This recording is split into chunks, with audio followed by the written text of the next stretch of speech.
Imagine you need making plans for the weekend in everyday English. Today you will learn making plans for the weekend with useful sentences you can say in real life. The pattern is simple. Use one short, direct sentence for the situation, then add the important detail. Notice the keywords, then add your own detail. Here are 3 examples. I need some help, please. Could you explain that again? Thank you, that helps. Let's test what we've learned.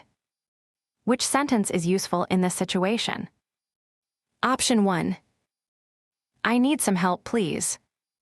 Option 2. I say thing good. The best answer is, I need some help, please.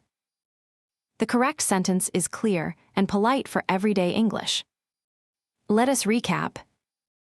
Use one short, direct sentence for the situation, then add the important detail. Practice this sentence, I need some help, please. Say it once, then change one detail.